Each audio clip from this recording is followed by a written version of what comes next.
Daily Sabah, 20th of September 2023, India vs China, rival claims, conflicting interests. China is launching a full-scale war on the Indian subcontinent, with India as its primary objective. Two Asian global powers in the non-Western region of the world, the People's Republic of China and India, are distinguished by their vast populations, rapidly expanding economies and unique political traditions. Sino-Indian ties are more significant now because of the two nations' growing diplomatic and economic clout. These two nations have the most potential to alter the balance of power in the world. Whether they are adversaries or partners is the question. They are attempting to respond to this query succinctly today. China and India have always had close cultural and economic ties that go back thousands of years. Until fairly recently, the two countries and civilizations coexisted amicably. The historic Silk Road maintained diplomatic relations between the two nations while acting as a vital commerce route. The steady ties, however, started to deteriorate in the contemporary era as foreign powers began to meddle in the domestic affairs of both nations. Throughout the 19th century, British colonial rule significantly influenced both nations. During this colonial era, these two nations supported British national interests. During World War II, they were crucial in stopping the Japanese Empire from advancing into the rest of Asia, among other things. They so directly impacted the Allied powers' victory in the Pacific theater of the war. However, once the communist regime took control of China in 1949 and India attained political independence in 1947, bilateral relations underwent a significant restructuring. During the Cold War, they took comparable but distinct routes. Both nations made an effort to oppose the bipolar global order. China differed politically and ideologically from the Soviet Union but had fought proxy wars with the West and other nations.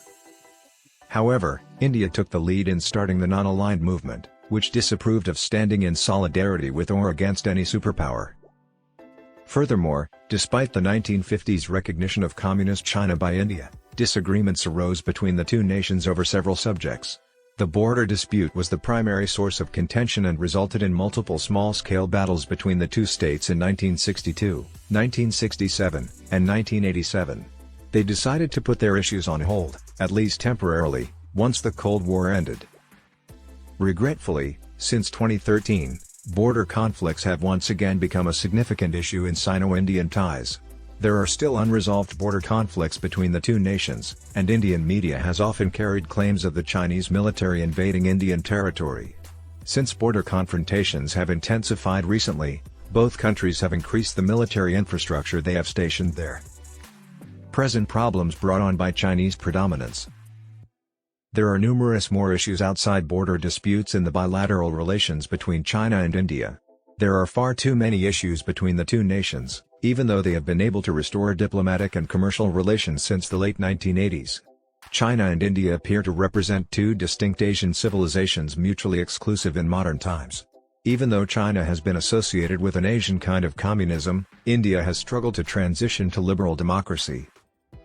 First, these two nations' international and internal policies have undergone significant changes throughout the present administrations. One political party has historically had control over China's political system, but more recently, the system has been dominated by Xi Jinping, an influential leader.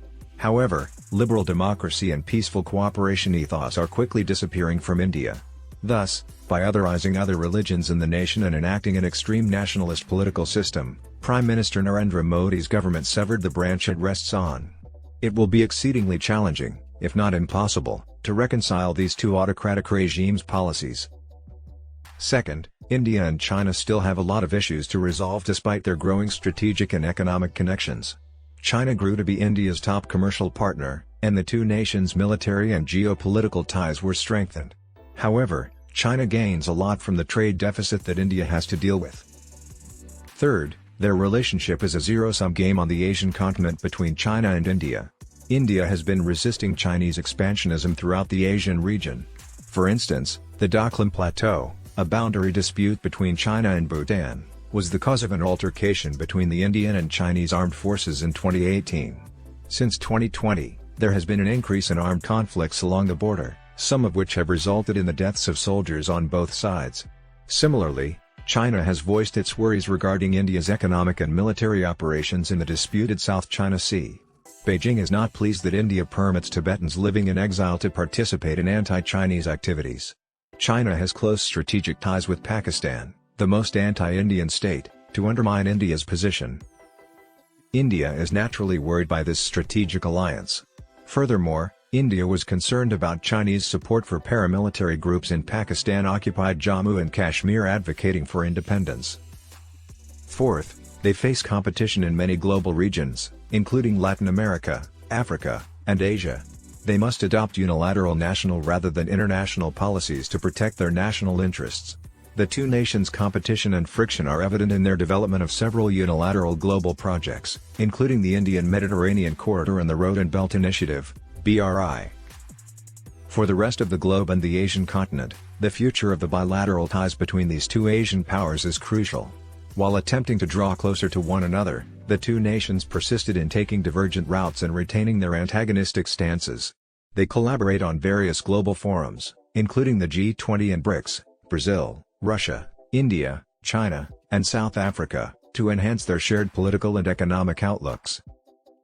But, China and India, two of the most considerable non-Western powers, agree on what they oppose but disagree on what they desire. Harmonizing the national interests of these two emerging powers will, therefore, require an extended period. In conclusion, given the transient nature of the modern global system, it is difficult to predict the course of bilateral relations between these two nations.